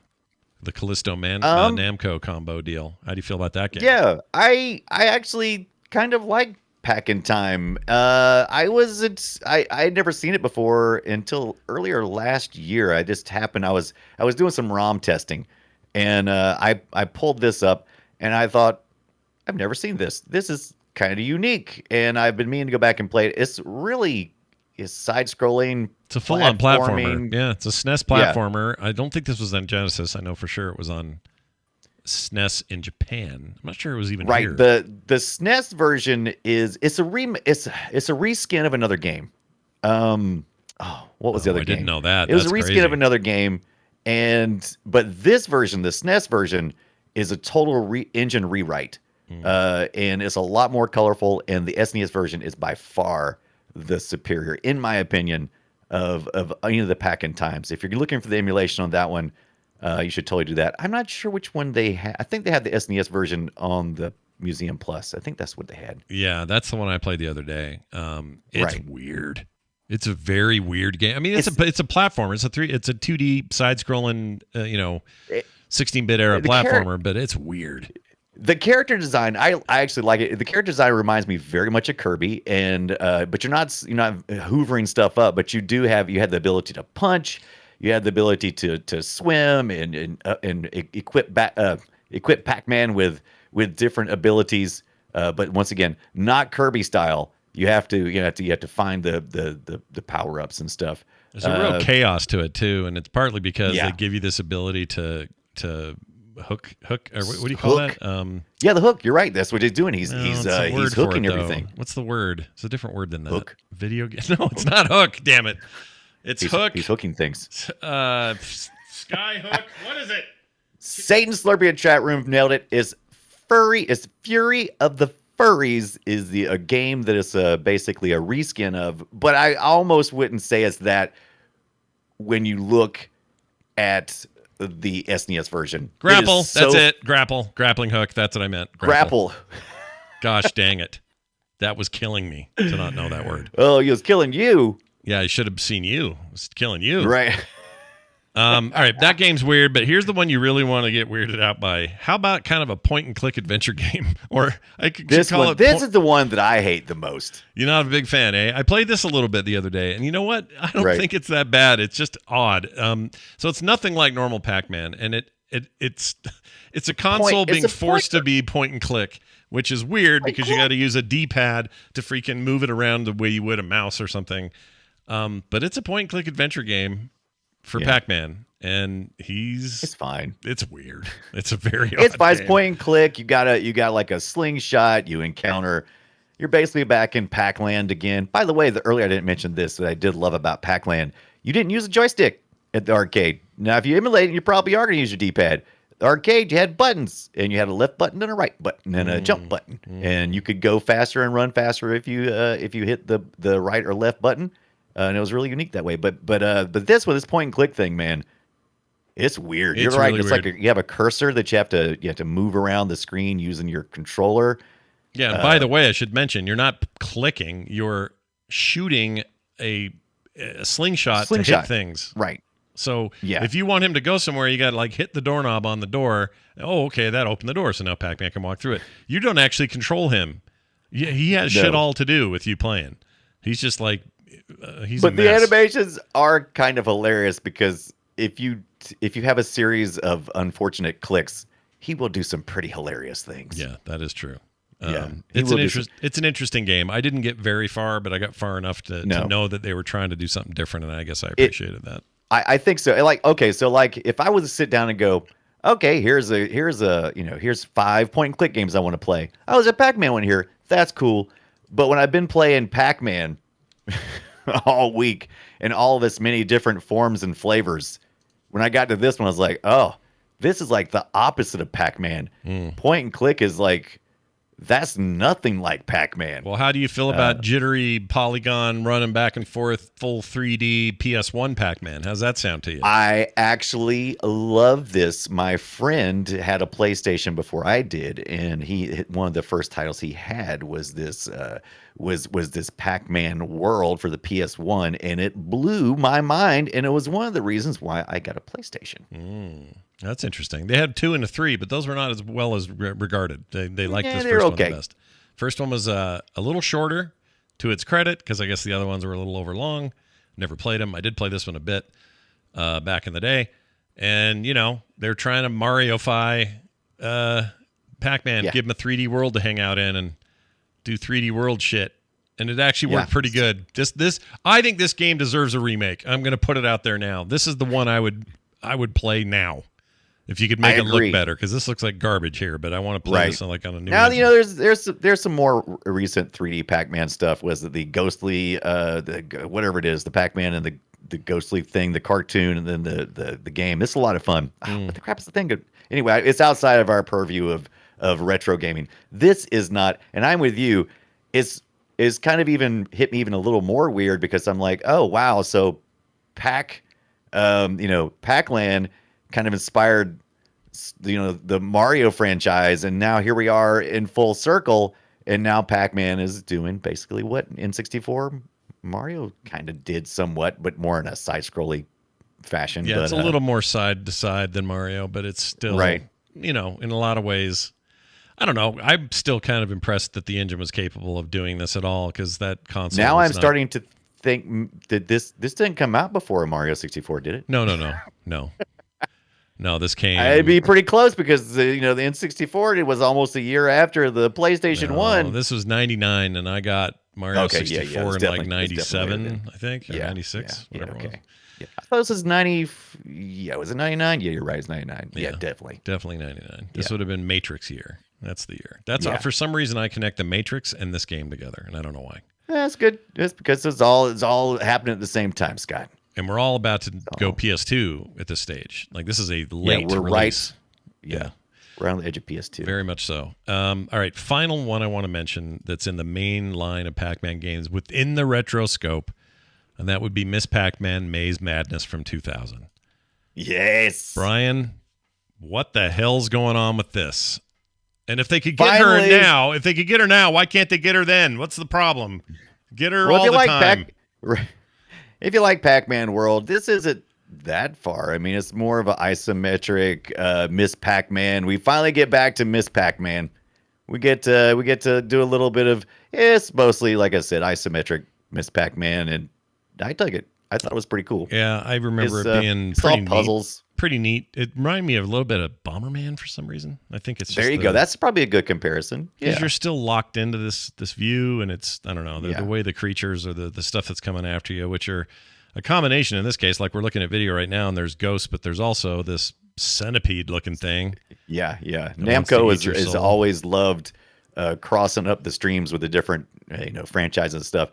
And this is an Egyptian theme when you start out, and so she's eating up the ghosts who are now wearing pharaoh hats. Yeah, because that's what you do. The stereotype of Egypt. That's what you do. Yeah, that makes perfect sense. It's okay. Oh, it's a good that's game. right. You talked to I think it's Professor Pac-Man. Wasn't there like a Professor Pac-Man trivia quiz thing? I think so. Namco is throwing everything at this. Yeah, it's a bit much. Do you remember that at all? The little I think it was called Professor Pac-Man. Professor guy. Oh yeah, a little mustache, a little gray. Oh, there he is. There, mustache. He's got glasses on. He's wearing a graduation cap perpetually, like he's graduating every day. Yeah. That man, they really just didn't get it when they had Professor Pac-Man because it was like.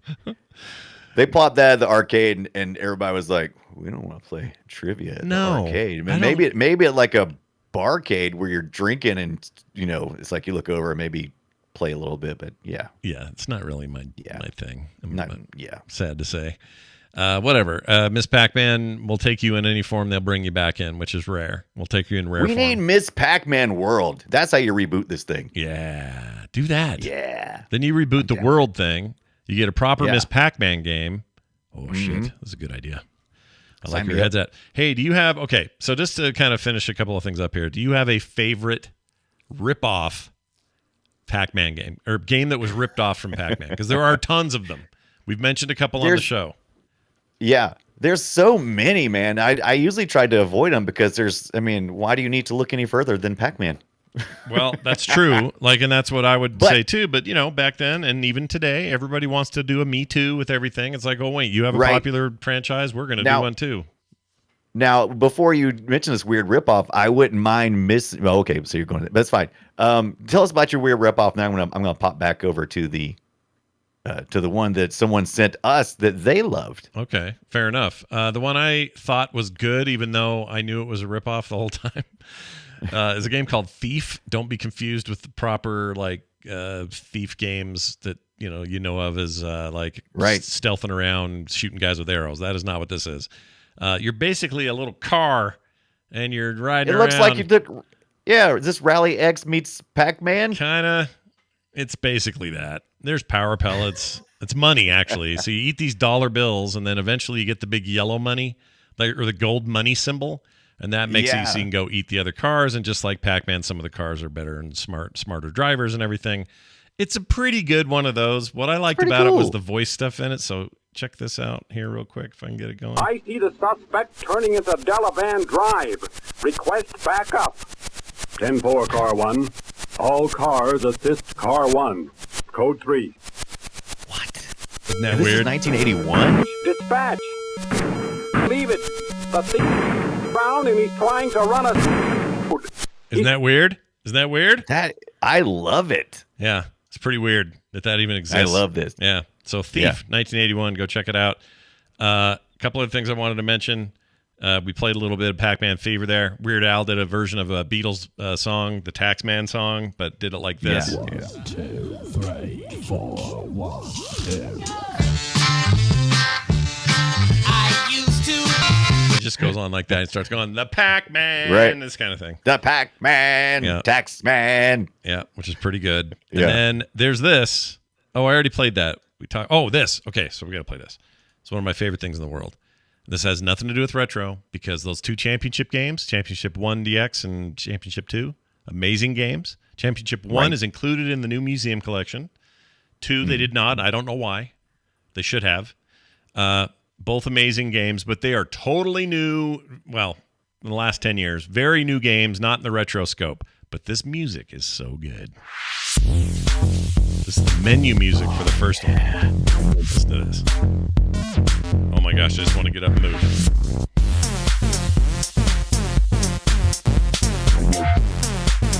Oh, Brian, I could listen to that all day. That is so good. And I have before. There's a 10-hour version of that on YouTube if you want to go look that up. No, I actually fired this up on Spotify, and I listened to this a good bit today. Yeah, really the guy who enjoyed did the music for it's really good. All right, tell me about this glip thing. What is glip? I'm by the gonna way, tell you about- sorry, real quick. Pac-Man Fever, the Buckner and Garcia reference. I just wanted to thank, the Weird Al reference, rather. I want to thank Wabbit Magic for that. That was him. So who pointed that out? I had no idea that thing even existed. Okay, sorry. Tell me about glip. So glip on Lexor ABC 80 or the 800 as suggested by Andreas. We know Andreas. He's a great guy and a friend of this show. I'd never seen this one, but this was a Pac-Man clone of sorts. If you play that video, you'll see that it's something that I've never seen with a Pac-Man game. Usually when you look at a Pac-Man game, it is perfectly symmetrical. It's a maze game, so on the left-hand side is the same as the right-hand side. This just merged together. In this glip, for the Lexor ABC 80 is asymmetrical. Yeah, it is. I kind of dig it. It's black and white. It's very chunky bits. But there are dots. It ain't dashes like in the Atari, right? Yeah, there's no. By the way, I call BS on the Atari problem. I think they could have. Well, I know it's BS because the Miss Pac-Man version of Atari on the Atari was fine. So good. Yeah, I don't know what their problem is. This is dumb. But they resolved it. How'd you know if these ghosts were ready to be eaten? Was it a sound thing in this game? I'm assuming it's a sound thing. I didn't get a chance to emulate it, but I did like like I said, I never thought about a Pac-Man that was not symmetrical, because every board Pac-Man game, the maze is always symmetrical. I couldn't think of any that wasn't that was asymmetrical, and I just thought that was a really unique way to do that. It's pretty wild. 1978. Yeah, Swedish built this, or it's a Swedish built computer, the Luxor ABC 80. Never even heard of it. 1978 had a Zilog Z80 CPU, 16 kilobytes of RAM, and a 40 by 24 text mode. Whoa. Look out, I'm typing. Look out. I got some text to give you. That's awesome.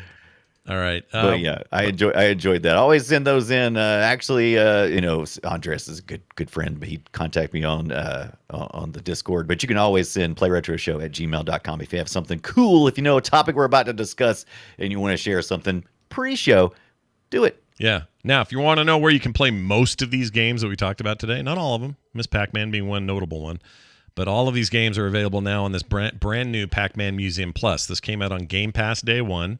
So if you have Game Pass, you already have it. It'll be on your Xbox or your PC. If you rather get it on Steam or a Switch, or I don't think it's even on PlayStation yet, but or maybe it is. I have to look. But anyway, it's definitely on Switch. I'm not sure about PlayStation. Yeah, I know Switch for sure. I think the PlayStation version is not there yet. I could be wrong. But anyway, if you're looking for all of these that we talked about for the most part, plus a pretty cool overworld game where you get to kind of build out an arcade as you unlock new machines, and other stuff like benches and drink machines and coin machines and just stuff to make your arcade look cool. It's pretty good. I'm happy with it. Yeah, with the notable exception of Miss Pac-Man not being there, it's actually a pretty good, solid collection, and it includes Championship 1 DX, which is not really retro but amazing and worth playing. Also, that weird arcade game. What's it called? Pac-Man Battle Royale. Battle Royale, some sort. It might be something like that. Name. There's there's one called 256.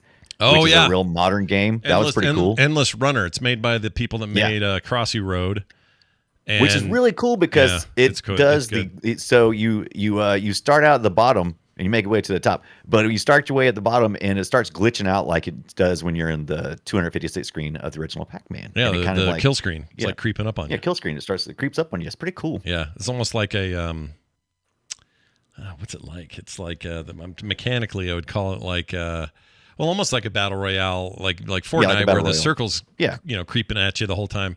Except in this case, you're just out running this kill screen, which just looks like corrupted data, off in the distance. Pretty cool. It's very good. It's a surprisingly good little game. Anyway, all that stuff available on Museum Plus and very much worth getting. Game Pass is still having latency problems with controller latency. Only on the Xbox. Only the Xbox. The PC version's fine. On the Xbox. Correct. Yeah. Only on the Xbox. Apologies. Yes. Only on the Xbox. The other works pretty darn good. I am a little disappointed though that when you play the Museum Plus, you start out like a little arcade, like you said. You can unlock cabinets and different things. You could decorate your area. That's pretty cool. But I don't like the fact that I have to play certain Pac-Man games before I can unlock other games. I'm like, I just want to play all the Pac-Man games. Don't make me play 2 rounds of a game that I really hate. Don't make me play 2 rounds of Super Pac-Man to unlock Pac-Man. Yeah, I don't love that either. That's what they're doing. I don't love that either. I wish they just let you have access to them all or gave you other reasons to play. Right. But it's not so bad because it'll say, I don't like Pac-Mania. Let's say I do like Pac-Mania, but let's say I don't. To unlock the next game I really want to get to, it'll say, well, you need to play 2 games of Pac-Mania. And what it really means is just start 2 games. You don't really have to do much. Well, some of them. And then others, I had to play through an entire level before it registered it. And I'm like, you jerks, get out of here. Yeah. But sometimes you just start it and you have to make so many achievements so you can unlock the other. I don't want to play that game. I paid you money. I paid you $20. Give me the game. Yeah, that's right. Bayphil in the chat, or Baylel in the chat, wants to know what that Pac-Man music track was. I assume he's talking about this one here, which is right here. That game is Championship Edition DX menu music. That doesn't have a title. I only know what it has as menu music. So if it has a title, I don't know what it is. You looked it up on Spotify. What was the title? Do you know? I just looked at Pac-Man Championship and it just played all these. I think that's all you have to do. Just look for menu. Yeah. This is the only way I play Pac-Man. Let me see what you got. Oh, look at that. Yeah. Yeah, tiny arcade. Little arcade, thin arcade Pac-Man. Look at that thing. It's so stupid. And it's sexy. like the old Mattel football. It's not even, it's just lit up LED lights as you go across. Let me see if I can get it right. It's not actual graphics at all. It's like a tiger. Yeah, it's not actual graphics at all, but it's fantastic. It's one of those oh, old it's Target new. things. It's got a color LCD screen. Yeah, fancy. You'd have to pay me to play that.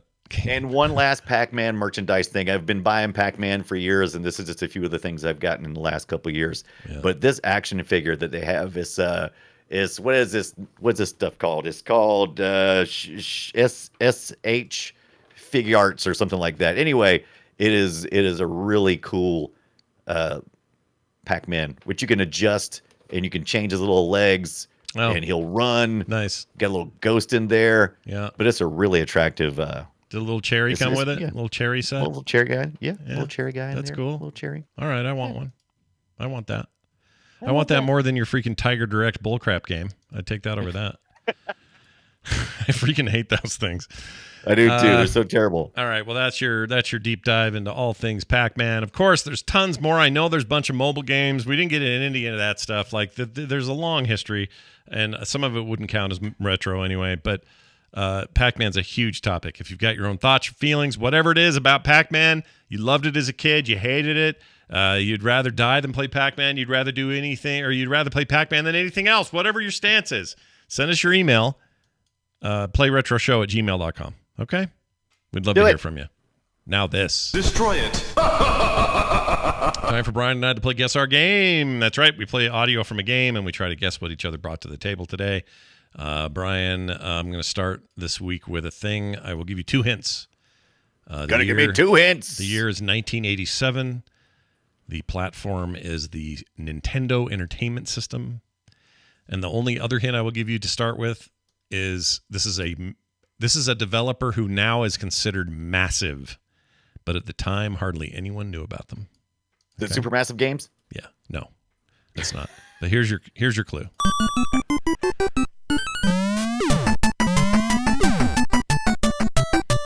Oh, wait a minute.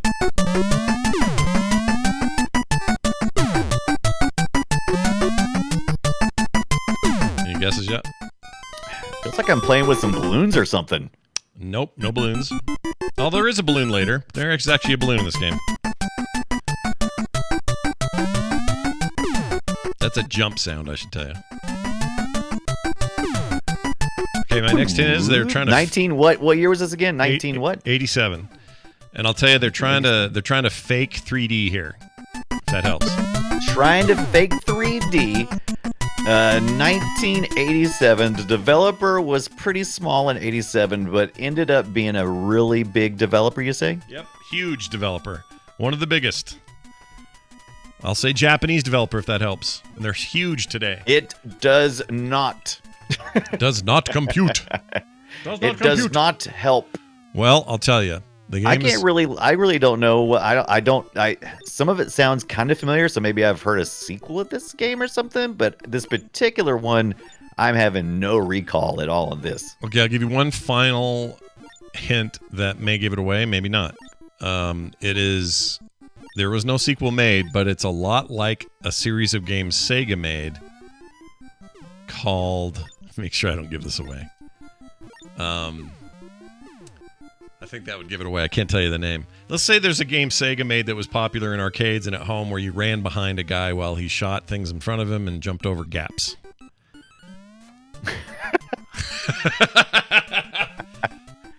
All right, I'll tell you. That's called Space Harrier. Do you know what this is? Okay. Oh, yeah. I never really played Space Harrier, but I am familiar with the series. So that would be related kind of to... Okay. If you saw this, you might go, oh, looks like primordial Space Harrier in a lot of ways. Right. Yeah, I don't know. That's a really good one. I don't know. You got me stumped. I am stumped, Scott. I'm going to stop your stumpage and tell you the game is the 3D Battles of World Runner. The 3D Battles of World Runner. Never even heard of this. I played this game back in the day. If you're wondering what developer I was talking about, this was made by Square of all companies. Square? Yeah. Oh, I've never even seen this game. But you're right. It is Space Harrier as it can be. Yep. You don't shoot though. You just run. And no, you just run. You just got to avoid these little boggly boos. You got to jump over the gaps. You got to miss these pillars of fire. The levels get changed up after a while. It gets very difficult. I played, 3 levels of this today and got my A handed to me in the end.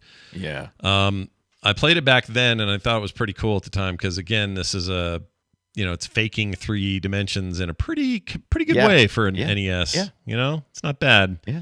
This NES title? Oh, nice. It's weird that it's Square. These guys would soon be known for all of their RPGs, and now they're gigantic. They joined with Enix, which... Hey, was that Kirby? Oh, he is shooting. How's he shooting? I never got to this. Oh, this is later in the game. Oh, no, it's not Kirby. But you're this little green dude, and you're doing your thing, and it's a good time. And yeah, he's like a little chessboard kind of checkerboard grid, running. If you ever played, like you said, Space Harrier, it's just like that. Pretty much it. Yeah. And this whole you got to jump these big gaps, and the jump button, the shorter you hold it, the shorter the jumps. God.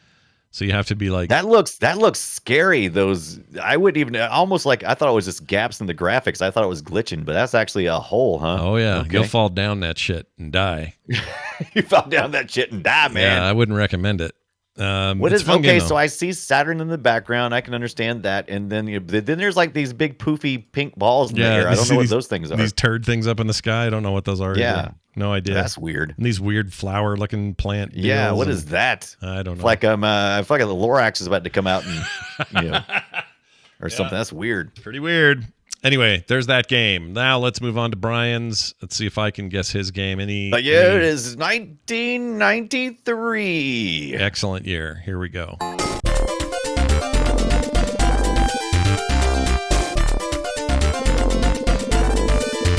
Genesis? I don't think this is the right file. Is this the right file? This is what you had. Okay, yeah. Okay. It's a Genesis game? Yeah, it's a Genesis game.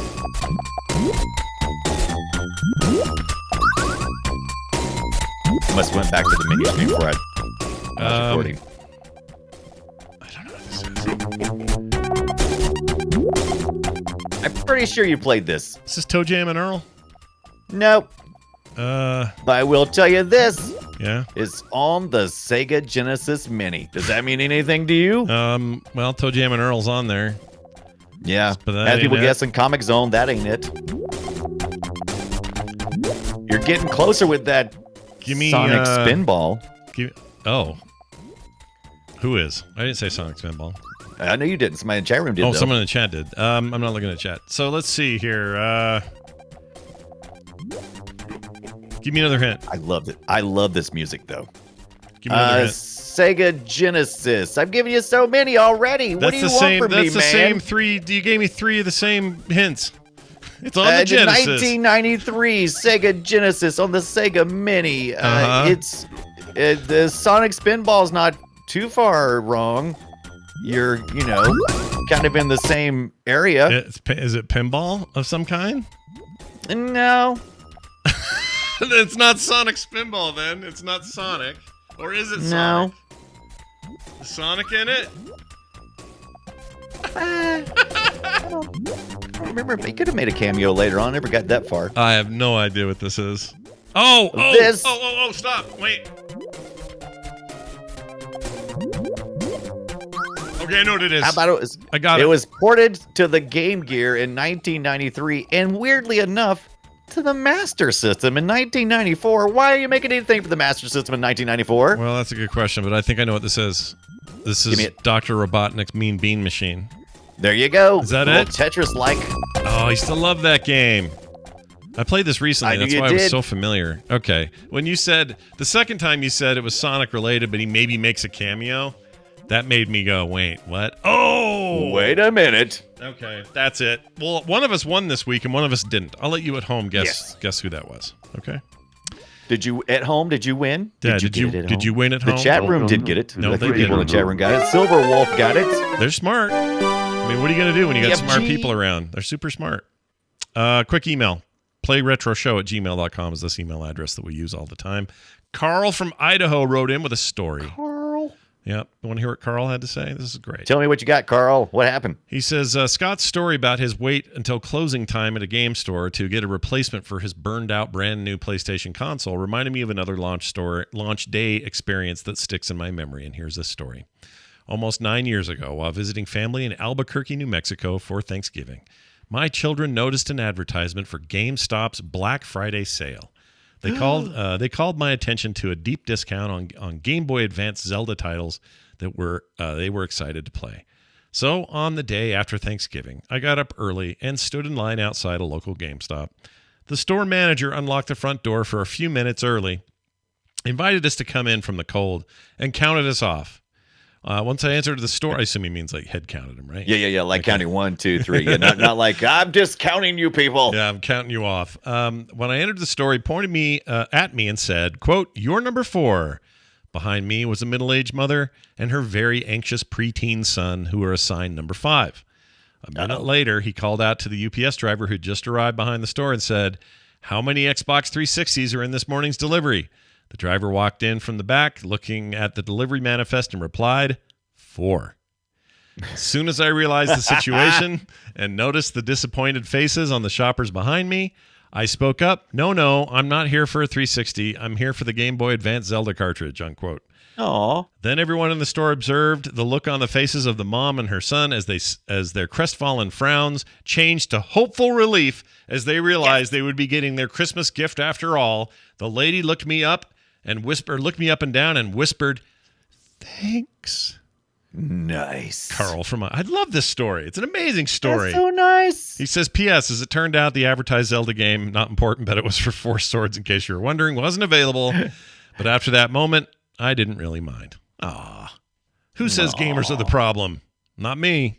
Not me. Gamers are great. If you have a story like Carl's or anything remotely interested in things you want us to say or hear, I want the opposite of Carl. I want to feel bad next week. Send me your most evil. I want to hear where anti-Carl, Lark. Yeah, anti-Carl. Rack. Yeah, he comes in and goes, "Well, number 4, suck it. Suck it, number lady. 5. Yeah, suck it, number 5.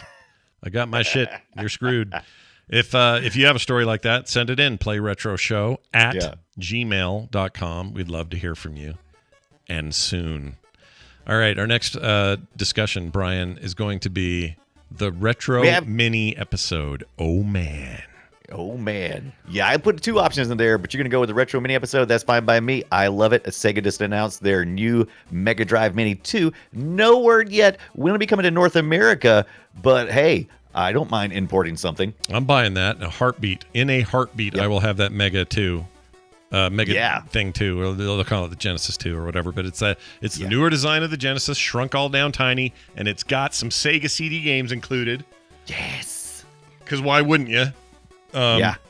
I'm all about that. Do you have the NES Mini? You have the NES Mini, right? I have the NES, I have the SNES Mini, and I have the Genesis Mini. I have all those. And you got the C64. Oh, and the C64 Mini, because Brian sent me a C64 Mini as well. That's right. I want to get the Amiga, and I really hate that I missed out on the TurboGrafx 16. Yeah, that would have been cool. Mini, but we have enough that I think we can talk firsthand about how to play games. Right, and how much legs do we think this sort of thing has? Do they keep making these into the future where suddenly we have GameCube Minis with a bunch of GameCube games on them? Do we end up with a PS2 Mini at some point? Why did the PS1 Classic Mini thing suck so bad? Things like that. We'll talk about it all. When will the technology catch up that we can, like you said, get an Xbox 360 Mini? Yeah, or even, hell, give me a Dreamcast Mini. I don't know. Something like that. Dude, I would play a Dreamcast Mini till my eyes fell out. I would do that. I would. I believe these are yours, sir. Are these your eyeballs? Anyway, that's next week. So we'll talk about it all and more about the retro mini explosion that we're having lately and what we think we should do about it and whether you should buy any of these at all, or sometimes you can't even buy them. You better eBay some of that. Because they don't make good luck with the NES Mini unless you get one of those knockoffs, and then you're going to be sad. Yeah. Also, we could talk a little bit about the hacking scene around them. You know, a lot of people coming up with ways to extend the life of those things. They don't necessarily love the limited number of games included, or even the games they did include. So maybe add a few of your own. There's a little bit of that going on.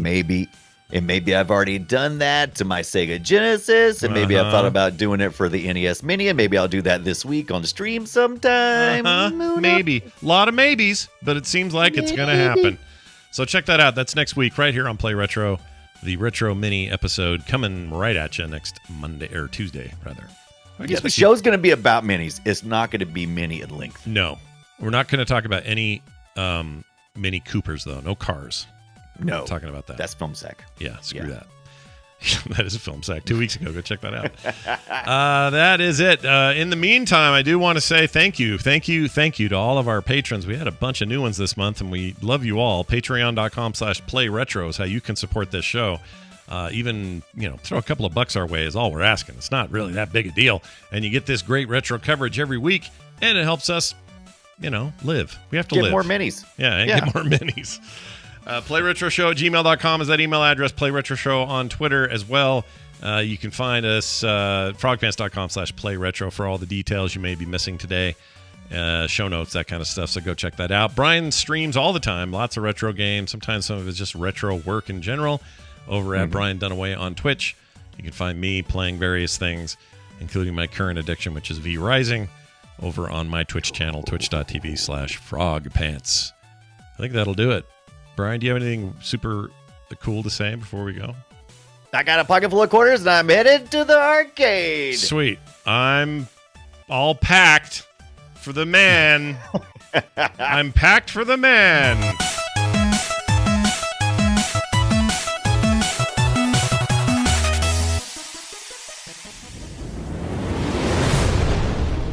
This show is part of the Frog Pants Network. Yes. Get more at frogpants.com.